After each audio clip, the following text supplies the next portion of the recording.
Today, I want to share three real world examples of commonly overlooked mistakes that nonprofits make that can lead to severe consequences from the IRS.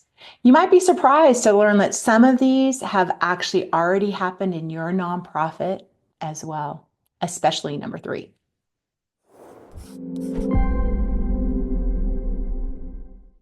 Hi, I'm Teresa Clark, and I'm a seasoned CPA with over 25 years dedicated to serving 501c3 nonprofits. I've done that both as an internal CFO and as an external auditor of nonprofits. I bring a unique perspective to your financial journey. So if you'd like to learn more, you can explore my website at teresaclark.com. Private inurement describes the use of a nonprofit's resources to benefit a specific individual within the nonprofit or related to the nonprofit personally, rather than being used towards the organization's stated missions. That sounds a lot like fraud to me. Well, it's actually much more common than outright fraud, perhaps because it's not quite as obvious or even intentional. Today, I want to share three of the most common scenarios of private inurement within nonprofits to help you be more equipped to spot it and to prevent it. I also want to demonstrate the need for every nonprofit to document their policy on these matters and regularly train their staff on how to prevent it. It can jeopardize your tax exempt status and it can lead to some really costly fines. And I would add, it's not a good use of donor funds. I can tell you, as someone who gives to nonprofits, if I see other individuals or learn of other individuals benefiting from the nonprofit's resources, it can create a lack of trust for those that support your mission. So I really want you to know about this from not just a fear of noncompliance, but from the heart of stewarding well all that you've been entrusted with. Okay, the first scenario to talk about today is credit card benefits. Well, most organizations use credit cards and they often accrue benefits. Now, don't get me wrong, there's nothing wrong with the credit card with benefits. But if the credit card benefits are being directed towards one individual personally rather than benefiting the organization, that's a problem. You see, purchasing power is actually a resource of the nonprofit. So if the organization's purchasing power is being used to access a benefit, that benefit should also go back to the nonprofit, not to the individual who simply has the card to do the purchases with. Okay, here's a real world example: airline miles. If your organization uses a credit card that accrues airline miles, those typically route to one person, one reward number. And I would just recommend that maybe a better way of doing it is considering a card with cashback benefits.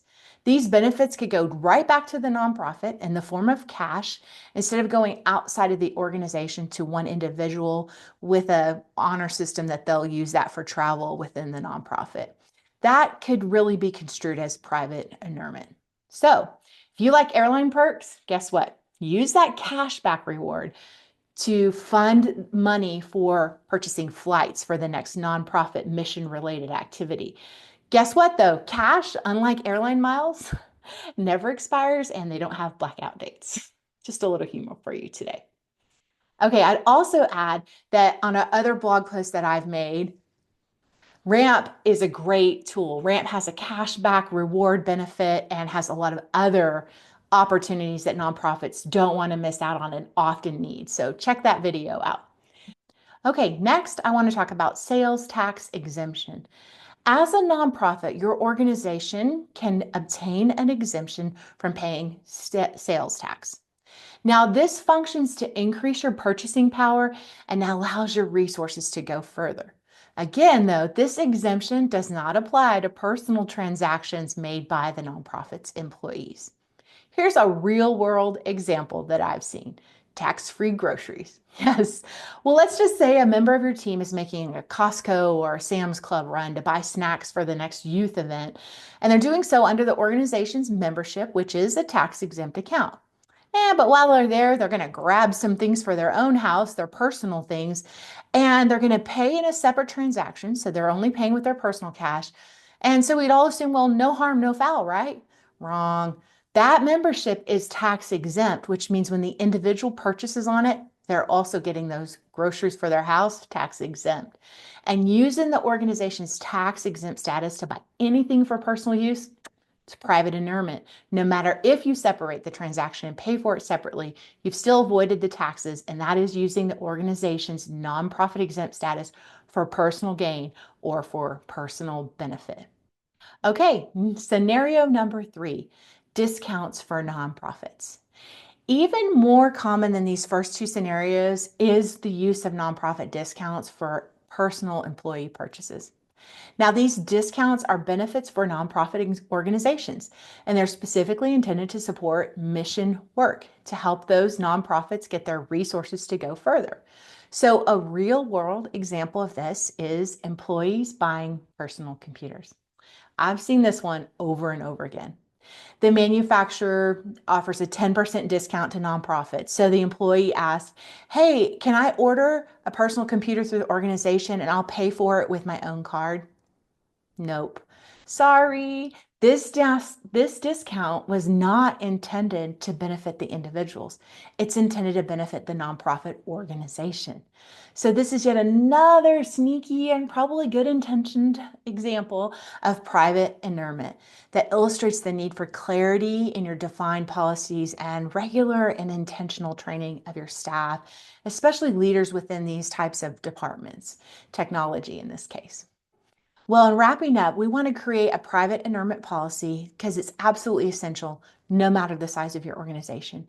In fact, it's just one of 7 essential policies that I cover in greater detail in my upcoming masterclass called The Financially Thriving Nonprofit. In this course, I break down the specific laws around each policy and how to ensure your nonprofit is in compliance with it. Also, what to do if you unknowingly violated these policies, and how to train your staff to ensure clear and consistent compliance. You can hear more about this incredible course in my upcoming webinar on February 6th. You can register for this free webinar on my website, teresaclark.com, or find the link where you're watching this. Love to share more about this with you. And in the meantime, if you've got a specific or time-sensitive question about what we've talked about today in private inurement that you'd like to discuss with me, you can go ahead and book a consulting call with me at teresaclark.com so we can talk through your unique situation. I'm here to serve you. So until next time, I'll see you later.